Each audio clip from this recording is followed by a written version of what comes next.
Hello and welcome to this week's episode of How to Be a Great GM. Well, maybe actually this is more along the lines of how to be a super average, mediocre, pretty much anyone can do it carpenter? Today's episode is a little bit different. I'm in the new studio, which we have moved into.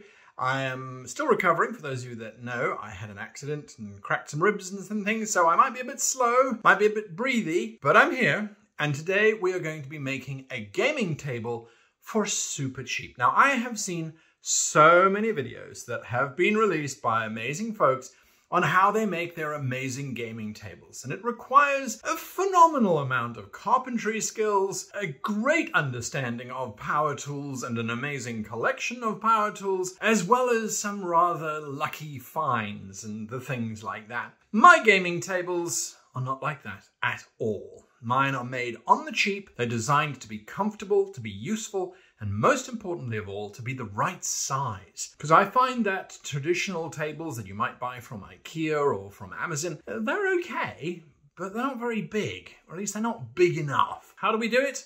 You're going to need a crafting knife, a Stanley knife of some kind.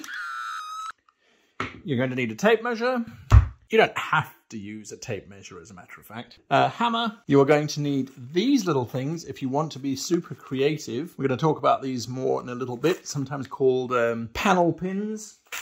And you're going to need screws, about as half the length of your finger, basically. You're going to need 8 of those. Then, this is if you really want to get fancy, or if you're like me and you've got some really bad quality wood, you want to make your table feel just a little bit lush, a little bit nice. You're then going to purchase 2 pieces of fabric. A lot of fabric and not a lot of fabric. The not a lot of fabric, which should be about 3 feet long by maybe 3 feet wide or 2 feet wide. Try and get as nice a fabric as you possibly can. But I always go to bargain bins. I try and find some kind of, oh, these are offcuts type of thing. So I've got this stuff, which is like a corduroy kind of fabric. You don't have to be a dressmaker to know what that means. It's just soft, quite nice and soft anyway. And then this stuff I found, which was pretty good. It was like $5. A meter or so. Now, depending on the size of your table, depends on how much fabric you need. Finally, and this is the most important part, you're going to need a board, something that is going to be the basis of your table. Now, this particular board, I basically salvaged from a work site. There were workmen, they would put these boards out in the trash, and I went and said, well, can I get that one? It looks pretty cool. There's lots of damage. Firstly, there's paint everywhere. As you can see, there's paint everywhere. And like the edging, let's see if we can get the edging going on. The edging is not so great. And there's cut marks because they were using this as a construction board or something. I don't know, whatever it was that they were using. Not a problem because we're going to cover it. But I do have the old existing table under there. Now, that old table served me well, but it was too small. This board is going to get screwed on to the old table. We're going to use the tape measure to make sure that we're screwing the board on as centered in the table as possible. And once we've done that, I will come back to you with the next step.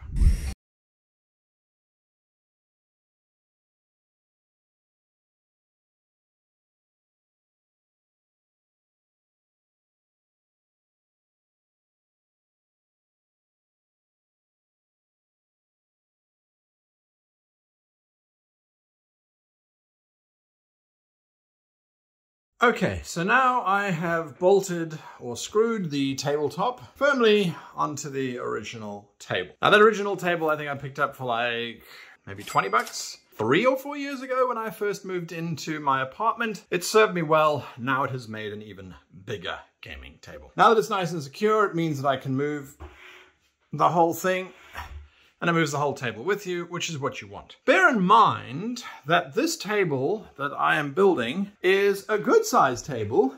See all the mess down there. It will not fit out the door. This is a construction in situ, and if we ever want to get rid of this table, which we probably will in the near future, we're going to have to take it apart. So this is not a loving antique that you are going to treasure for the next 50 years. This is something that you put up for a couple of years until you decide to upgrade or change it. Okay, so now that we have bolted the top to the table, it's time for us to place the fabric. Now the fabric, and the reason why I use fabric and not, say, for example, plastic or vinyl or something along those lines, is that fabric is a lot easier to work with and it's going to achieve the same effect. And as a matter of fact, in my opinion, I think the fabric is going to make it feel a little bit more luxurious. So I'm going to apply the fabric, and the way to do that is you obviously measure out the distance, the amount of fabric that you're going to need. I have bought more fabric than I'm going to need because I found the fabric before I found the table. So I bought the fabric with excess because it was relatively cheap.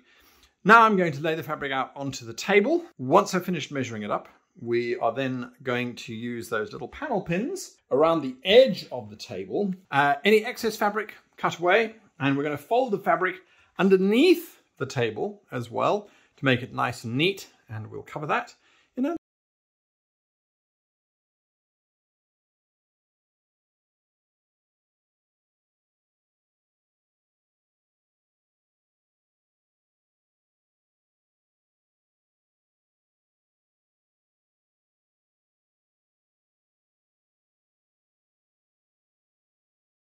just a few inches hanging over on the edges because we're going to fold those around and underneath the table.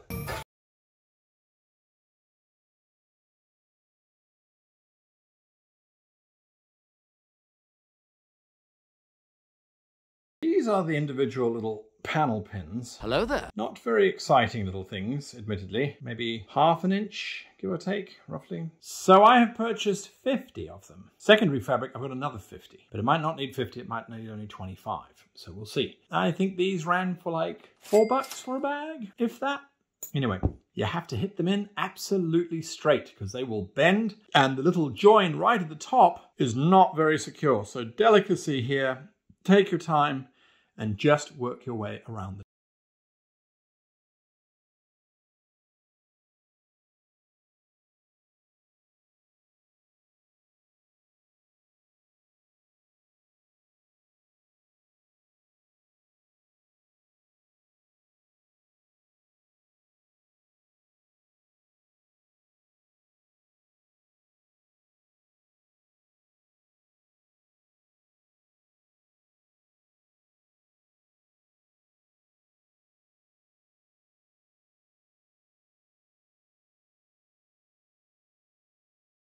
discrete little things. Now, importantly here, folded the corner over the edge just to get a nice neat sort of line so that when I then tuck the whole thing underneath, we get quite a smart little edge happening. So how you want to join it up, that's entirely up to you. You could use a stapler, simple old stapler, staple stuff into place, nice, quick and easy. However you do that, that's entirely up to you. I'm not going to show you that process because it's super simple. What's next, though, is to decide on whether we like a nice big blank canvas, which I have to admit looks pretty good, or whether we want something a little bit more interesting. I'm talking about adding in a square of colour. Just a little something to give the table, well, just a bit more interest, really. Now, the idea would be to take this square and you are going to put in the square into the table using the same tacks. The tacks do then create an uneven surface. So if you're doing a lot of board games, I would recommend against it because it does create these little bumps all across the middle of your table. This particular square of grey is a standard size battle map. So it's quite useful if you don't want to put down an actual battle map to just use that square. So there are some advantages to putting it in.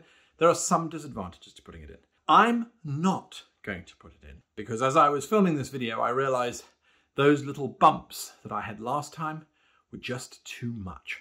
And I don't want to do that again. So there you go. The table is complete, neatened up, tidied up, ready for play. It's not the most glorious table. There aren't cup holders or USB ports or projector screens built into it, but it cost me less than $50 and I could do it. This is my table that I made, mostly. Anyway, what are your thoughts? How do you game? What tables do you use? Do you pre-purchase? Do you just live with what you've got? Put it in the comments down below. Let's share, talk, and learn from one another. Huge thank you to all of our patrons who keep the channel going, of course, and a massive thank you to you for watching all the way through until the end. Until next time, all I have to say is happy gaming.